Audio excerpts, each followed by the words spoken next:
आखिर प्रश्न को आपण मानक स्वागत। आमे आज जो पहुँचीचु जहाँ सहित चर्चा रही जहाँ को प्रश्न पचारू जी उत्तर रखिए सी आउ कहीं नुहति ओडिशार वरिष्ठ नेता अनुभवी नेता जहाँ पाखरे 50 वर्ष इतिहास साइता ही अच्छी जी अनेक राजनेता पाखु देखी सी होती डॉक्टर दामोदर राउत पूर्वतन मंत्री एवं विधायक पारादीप निर्वाचन मंडल सहित कथा आज्ञा नमस्कार। नमस्कार। आज आम देखा पाचु आप बड़ बड़ सभा करुँच ये बड़ बड़ सभा कहीं कौन आवश्यक राजनीति ना अन्य को उद्देश्य राजनीति नुह बोली तो कही हेनी तेबे 4 दशंधि धरी मु साधारण जीवन रही आसी स्वर्गत विजु पट्टनायक मते सरकारी चाकरी राजनीति नहीं नेला बेले कही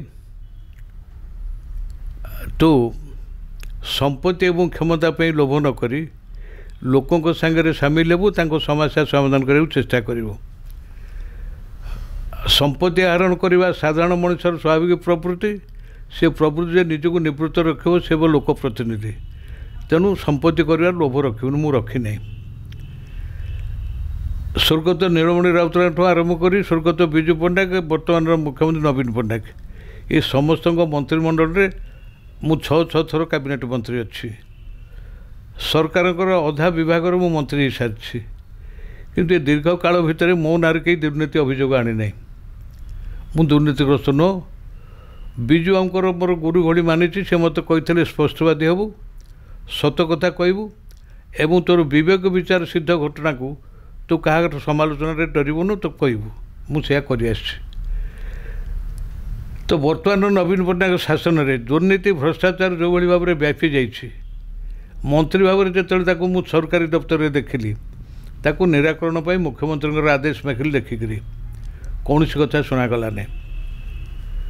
आदिवासी अधुषित कोरापुट मयूरभंज जिले में प्राय 250 कोटी टंका चारा दुर्नीति एवं सार किणा दुर्नीति है से गोटे असिस्टेंट डायरेक्टर मु सस्पेंड करदेली मुख्यमंत्री को समस्त कथा अवगत करैली तार फल है मत मंत्रिमंडल विदा कराला एवं से दुर्नीतिग्रस्त अफिसर को पुणी रखागला।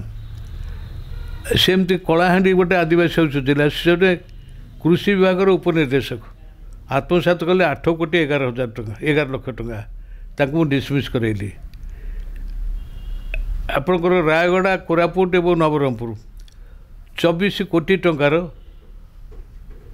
गछमूल देवाई जैविक सार पोकमरा औषध न किणिकी 24 कोटी टका से नहीं गले धरली ये सब कथा धरवा फल मुख्यमंत्री मो पर क्षिप्त हेले एवं मत मंत्रिमंडल विदा कले विदा कलापर मु विधायक हली विधायक भाव में जो प्रश्न पचारि मंत्री लिखिक उत्तर देले दुर्नीति होट के खाई लिखिक देले सांबादिक मैंने जो मत पचारे मुझे हाँ मंत्री जहाँ लिखी मुझे से धरती किंतु जहाँ से कहते से प्रकृत घटनार 100 भाग 25 भाग कहते नुचेती आहुरी अधिक दुर्नीति होती। सांबादिक मैंने जो मुख्यमंत्री पचारे मुख्यमंत्री कहले बकवास भित्तिहीन माने मंत्री जो लिखि दौरान दुर्नीति होती मुख्यमंत्री कहते भित्तिहीन ताने मुख्यमंत्री से दुर्नीतिर नायक ना ना यही कथा मु कहवा फल मत दलू बहिष्कार कराला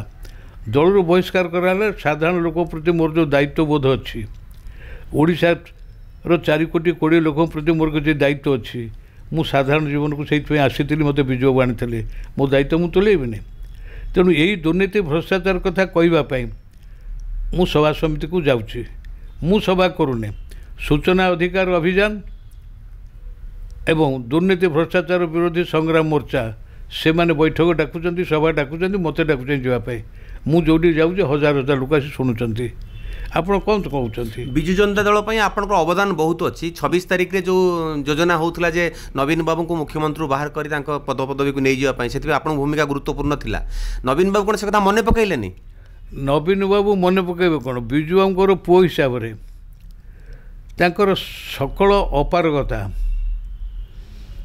ओडिया भाषा प्रति अज्ञानता ये समस्त घंट बढ़ेक मुझे सुरक्षा दूसरी कारण से विजुआंकर पुओ ମୁଁ ଆଶା କରୁଥିଲି ବିଜୁ ବାବୁଙ୍କର ଯେଉଁ ଆବେଗ ଥିଲା ଓଡ଼ିଶା ପ୍ରତି, ଓଡ଼ିଆ ଜାତିର ସ୍ୱାଭିମାନ, ଓଡ଼ିଶାର ସ୍ୱାର୍ଥ ପାଇଁ ସେ ଯେଉଁଭଳି ଭାବରେ ସଂଗ୍ରାମ କରୁଥିଲେ କିଛି ଅଂଶ ଆଙ୍କଠାଇଁ ଥିବ। କିନ୍ତୁ ଏବେ ମୁଁ ଦେଖିଲି ସେ ବିଜୁବାବୁଙ୍କ ଆଦର୍ଶ ହୋଇ ତାଙ୍କର ସ୍ଥାନ ନାହିଁ। ବରଂ ବିଜୁବାବୁ ଓଡ଼ିଶାବାସୀଙ୍କ ପାଇଁ ଯାହା ଗମେଇଥିଲେ, ଶିଳ୍ପ ସାମ୍ରାଜ୍ୟକୁ ବର୍ବାଦ କରିଦେଇଥିଲେ, ତାଙ୍କର ପୁଅ ତାର 100 ଗୁଣା ଉଠେଇବା ପାଇଁ ଏଠି ଚେଷ୍ଟା କରୁଛନ୍ତି। ଓଡ଼ିଶାବାସୀଙ୍କ ପ୍ରତି ତାଙ୍କ ପ୍ରୀତି ନାହିଁ, ଓଡ଼ିଆ ଭାଷା ପ୍ରତି ତାଙ୍କ ପ୍ରୀତି ନାହିଁ, ଓଡ଼ିଶା ଲୋକଙ୍କ ପ୍ରତି ତାଙ୍କର ପ୍ରୀତି ନାହିଁ, କେବଳ ଛଳନା କରୁଛନ୍ତି, ପ୍ରବଞ୍ଚନା କରୁଛନ୍ତି। ଆଜି 92,000 କୋଟି ଟଙ୍କା ଋଣ କଲେଣି। ବିଜ୍ଞାପନରେ କେତେ ଟଙ୍କା ସେ ଖର୍ଚ୍ଚ କରନ୍ତି, ତାଙ୍କ ନିଜ ଫଟୋ ଥାଇକରି। ମାନ୍ୟବର ସୁପ୍ରିମକୋର୍ଟ କହିଛନ୍ତି ଯେ ରାଷ୍ଟ୍ରପତି ପ୍ରଧାନମନ୍ତ୍ରୀଙ୍କ ବ୍ୟତୀତ ସରକାରୀ ବିଜ୍ଞାପନରେ ଅନ୍ୟ କାହାର ଫଟୋ ରହିବନି।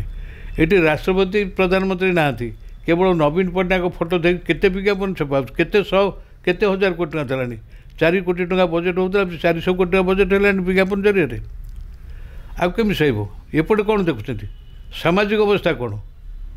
4 ବର୍ଷର ଝିଅକୁ ଦୁଷ୍କର୍ମ କରାହେଉଛି। ଖୋଦ ଗଞ୍ଜାମ ଜିଲ୍ଲା ମୁଖ୍ୟମନ୍ତ୍ରୀଙ୍କର ସେଠୁ 8 ବର୍ଷର ଗୋଟେ ଝିଅକୁ, ନାବାଳିକାକୁ, ତାକୁ ଧର୍ଷଣ କରାଗଲା। ପାପିଷ୍ଟମାନଙ୍କୁ ଗିରଫ କରାଗଲା କାରଣ ବିଜୁ ଜନତା ଦଳର କର୍ମୀ। ଏଠି ବେବି ନା କ'ଣ ହେଲା ପିପିଲି ପାଖରେ 14 ବର୍ଷର ଝିଅଟି ଧର୍ଷଣ କଲେ, ହତ୍ୟା କଲେ।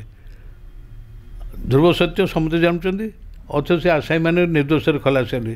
କ୍ରାଇମବ୍ରାଞ୍ଚ ଡିଜି କୁହାହେଲା କୌଣସି ତଥ୍ୟ କୋର୍ଟକୁ ଦିଅ ନା, ସେ ଦେଲେନି, ଖଲାସ ହେଇଗଲେ। ସେଠି କେନ୍ଦୁଲିରେ 3 ଜଣ ଯବାନ, ଗୋଟେ ଅନୁଡ଼ା ଆଦିବାସୀ ଝିଅ 14 ବର୍ଷ, ମାଟ୍ରିକ ପରୀକ୍ଷା ଦେବ ବୋଲି ତହସିଲ ପାଖରୁ ସାର୍ଟିଫିକେଟ୍ ଆଣିକି ଆସୁଛି, ତାକୁ ଟେକି ନେଇକି ଧର୍ଷଣ କଲେ। ଲଉନ ମାଣ ହେଇକି ସେ ଘୁଷୁରି ଘରକୁ ଫେରିଲା, କାନ୍ଦିଲା, କହିଲା। ତାକୁ କଟକ ଡାକ୍ତରଖାନାକୁ ଆଣିଲେ। ତାର ଯୌନାଙ୍ଗରେ ଯେଉଁ କ୍ଷତ ବିକ୍ଷତ ହେଇଥିଲା ତାକୁ ଡାକ୍ତର ଔଷଧ ଦେଇକରି ଭଲ କଲେ। ଡାକ୍ତର କୁହାହେଲା ପୁଅ ତାକୁ ଧର୍ଷଣ ହେଇନାହିଁ ଏବଂ ତାର ଲାବୋରେଟୋରୀ ପୋଷାକ ପଠାଗଲା। 2 ଜଣ ଧର୍ଷଣ କରିଥିବାର ପ୍ରମାଣ ଆସିଲା। ତାକୁ ମୁଖ୍ୟମନ୍ତ୍ରୀ ରାଜି ହେଲେନି। ସେ ପୋଷାକ ବଦଳି ନୂଆ ପୋଷାକ ଆଉ ଗୋଟେ ଲାବୋରେଟୋରୀ ପଠାଇ, ସେଠୁ ଆସିଲା ଧର୍ଷଣ ହେଇନାହିଁ। ସେ ଝିଅଟି ବିଚାରୀ ଲଜ୍ଜା, ଆତ୍ମଶ୍ରଦ୍ଧା, ସାମାଜିକ ଅବ୍ୟବସ୍ଥା ଆକୁ ସହିପାରିଲାନି, ନିର୍ମମ ଭାବରେ ଆତ୍ମହତ୍ୟା କଲା।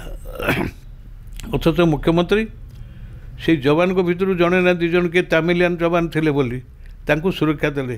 ଧର୍ଷଣକାରୀ ସୁରକ୍ଷିତ ହେଲା, ଧର୍ଷିତ ଆତ୍ମହତ୍ୟା କଲା। ଆଜି ଦାରିଙ୍ଗବାଡ଼ିରେ 8ମ ଶ୍ରେଣୀର ପିଲା ଜନ୍ମ କରୁଛି। ଗୋଟେ ସିରିମିସ୍କା ଗାଁ ଅଛି ଠୁଆମୁରାମପୁର ବ୍ଲକରେ, ସେଠି ଗୋଟେ କନ୍ୟାଶ୍ରମ ଅଛି। ସେ ଝିଅମାନଙ୍କୁ ଉପଭୋଗ ବସ୍ତୁ କରାହେଇଛି। ରାଜନେତା, ସରକାରୀ ପଦାଧିକାରୀ, ସେ ହେଡ଼ମାଷ୍ଟର ନିଜେ ଏବଂ ଏଭଳିକି ଭୁବନେଶ୍ୱରରୁ କେହି ପ୍ରଶାସକ ସେ ଯାଇକି ସେମାନଙ୍କ ସାଙ୍ଗେ ରାତି ଯାପନ କରୁଛନ୍ତି। ତାକୁ ବ୍ରଥେଲ କରିଦିଆଯାଇଛି। ସେଠୁ ଗୋଟିଏ ଅନ୍ତେବାସିନୀକି ଧର୍ଷଣ କରିକିରି ସେ ହେଡ଼ମାଷ୍ଟର ଏବେ 3 ମାସ ହେଲା ଜେଲକୁ ଯାଇଛି। ଏବଂ 2 ଦିନ ତଳେ ଖବର ଆସିଛି ସେ ଅନ୍ତେବାସିନୀ, ସେ ଆଦିବାସୀ ଝିଅ ଗୋଟେ ମଧ୍ୟ ଅନ୍ତଃସତ୍ତ୍ୱା ହେଇଛି। ଦାରିଙ୍ଗବାଡ଼ିରେ ଏହା ହେଲା, ଢେଙ୍କାନାଳରେ ଏହା ହେଉଛି। ଆଜି ଆଦିବାସୀମାନଙ୍କୁ ସାହାଯ୍ୟ କରି ବିକାଶ କରିବା ପରିବର୍ତ୍ତେ ଆଦିବାସୀ ଝିଅମାନଙ୍କୁ ଏଇଭଳି ଭାବରେ ଯୌନ କ୍ଷୁଧା ମେଣ୍ଟିବା ପାଇଁ ଛାଡ଼ି ଦିଆଯିବ? ଆଉ କେମିତି ସହି ହେବ? ଯେ ଆପଣ କ'ଣ ମାନେ ଚାହୁଁଛନ୍ତି ବା କ'ଣ କରିବା ପାଇଁ ଯାଉଛନ୍ତି ଯେ ସରକାର ବଦଳାଇବା ପାଇଁ, ନା ନୂଆ ସରକାର ଆସୁ, ନା ନୂଆ ସମୀକରଣ, ନା ଆପଣ ପ୍ରତ୍ୟକ୍ଷ ରାଜନୀତିକୁ ଆସିବେ? ମୁଁ କହୁଛି ମୋର କିଛି ହେବାର ଆଶା ନାହିଁ। ମୁଁ ସେଥିପାଇଁ ଲୋଭାସକ୍ତ ନୁହଁ। ମୁଁ କହୁଛି ଏଭଳି ଗୋଟେ ବ୍ୟଭିଚାରୀ ସରକାର, ଦୁର୍ନୀତିଗ୍ରସ୍ତ ସରକାର ନବୀନ ପଟ୍ଟନାୟକଙ୍କ ନେତୃତ୍ୱରୁ ଏ ଅପସାରିତ ହେଉ, ଏକ ପରିବର୍ତ୍ତନ ଆସୁ। କିନ୍ତୁ ବିରୋଧୀମାନେ କହୁଛନ୍ତି 18 ବର୍ଷ ଧରି ଆପଣ ସେଇ ସରକାରରେ ଥିଲେ ଏବଂ ସେଠୁ ଆସିଲା ପରେ ତାଙ୍କ ବିରୁଦ୍ଧରେ ବେଶୀ କହୁଛନ୍ତି। ସେ ବିରୋଧୀ ଦଳ ଯେଉଁମାନେ ଅଛନ୍ତି ସେମାନେ ଭଦ୍ରଲୋକ ନୁହନ୍ତି, ତାଙ୍କର ଜ୍ଞାନ ଗାରିମା କିଛି ନାହିଁ। ସେମାନେ ଜାଣିନାହାନ୍ତି ଯେ ଆମ ଗଣତାନ୍ତ୍ରିକ ବିଧି ବ୍ୟବସ୍ଥାରେ ଯେଉଁମାନେ ମନ୍ତ୍ରୀ ହୁଅନ୍ତି, ମନ୍ତ୍ରିମଣ୍ଡଳକୁ ମନ୍ତ୍ରୀ ହେଲାବେଳେ ତାଙ୍କୁ ଶପଥ ପାଠ କରାଯାଏ। ତା ଦେହରେ ରାଜ୍ୟପାଳ ତାଙ୍କୁ ଗୋପନୀୟତାର ଶପଥ ଦେଇଥାନ୍ତି। ସରକାରର ତ୍ରୁଟି ପିଚି ଯେଉଁ ଧରିବ ତାକୁ ସୁଧାର କରିବ, ତାର ପ୍ରତିକାର କରିବ, କିନ୍ତୁ ତାକୁ ନେଇକରି ଦାଣ୍ଡରେ ପ୍ରକାଶ କରିବନି। ଏ ହେଉଛି ଗୋପନୀୟତାର ଶପଥ। ତେଣୁ ମୁଁ ମନ୍ତ୍ରୀ ଥିଲାବେଳେ କୌଣସି ଗୋଟିଏ କଥା ଛାଡ଼ିନି, ସବୁ ସରକାରୀ ଦପ୍ତରରେ ଫାଇଲରେ ଲେଖି ମୁଖ୍ୟମନ୍ତ୍ରୀଙ୍କର ଅନୁମୋଦନ ଆଶା କରିଛି, ମୁଖ୍ୟମନ୍ତ୍ରୀଙ୍କର କାର୍ଯ୍ୟାନୁଷ୍ଠାନ ପ୍ରତ୍ୟାଶା କରିଛି। ସେ ଦେଇନାହାନ୍ତି। ନ ଦେଇକରି ସେଇଟା ପ୍ରତିବାଦ କରିବାରୁ ସେ ମୋତେ ମନ୍ତ୍ରିମଣ୍ଡଳରୁ ବହିଷ୍କାର କଲେ। ବହିଷ୍କାର କଲା ପରେ ମୁଁ ବର୍ତ୍ତମାନ ଫ୍ରି। ସାଧାରଣ ଲୋକଙ୍କୁ ଅବଗତ କରିବା ହେଉଛି ମୋର ଦାୟିତ୍ୱ, ଯେଉଁ ଦାୟିତ୍ୱ ବିରୋଧୀ ଦଳବାଲା ତୁଲାଉନାହାନ୍ତି। ବିରୋଧୀ ଦଳବାଲା अफिम खाई ढोलैला बेले राज्य में व्यभिचार चलती दुर्नीति चलती भ्रष्टाचार चलती विरोधी दल मैंने कौन कर एबे देखा बहुत विरोधी दलर नेता मैंने बीजेडी को आसुच्चंदी कारण तांकर स्वप्न अच्छे हम बीजेडी गले मंत्री हबु विधायक हबु से माने नेता नुहति से बेपारी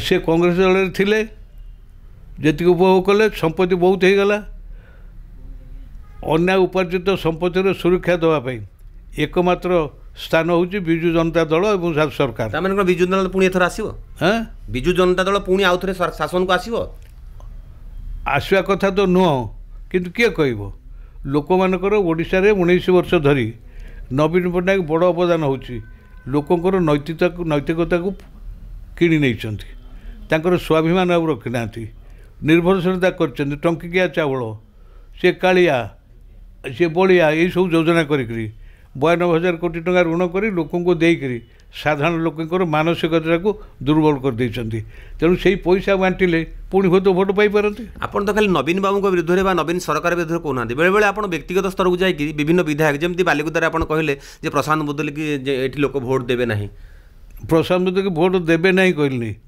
मुझे से मोर निजर निर्वाचन मंडल मो घर हूँ एरसमा मुझे लोक नवेदन कली प्रशांत मुदुली खंडे भोट आउ दिना यही कम कर दुर्नीति उपेक्षा नदेली गोटे मजूरी अर्जन करने सरकार राइट टू वर्क काम कर अधिकार जो मान को जॉब कार्ड दिखाई वर्ष को 100 दिन कम देवा सरकार बाध्य से बाबद एरसमा ब्लॉक में 3,64,00,000 टका खर्च हो कौन जगह मजूरी कहीं लगी ना आईदर ठिकादार कर कम न बिल होती आंबिकी गोटे तलमाड़िया अंचल अनुन्नत अंचल से आंबिकी पंचायत रे 30,34,000 टଙ୍କା खर्च होगा जो एनआरजे रे गोटे पंचायत घर कंपाउंड वाल को पाचेरी को रंग कर 9 लाख टଙ୍କା बिल होती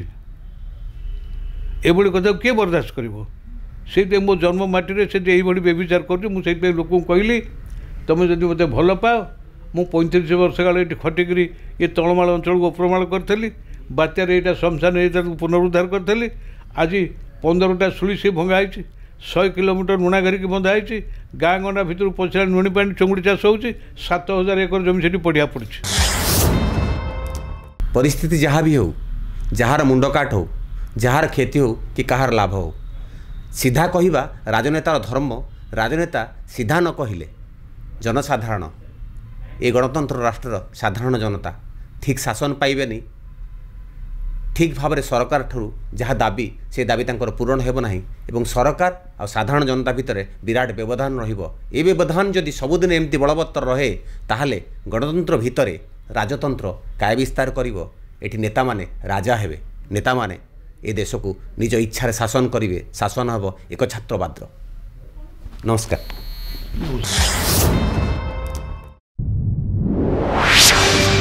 आखि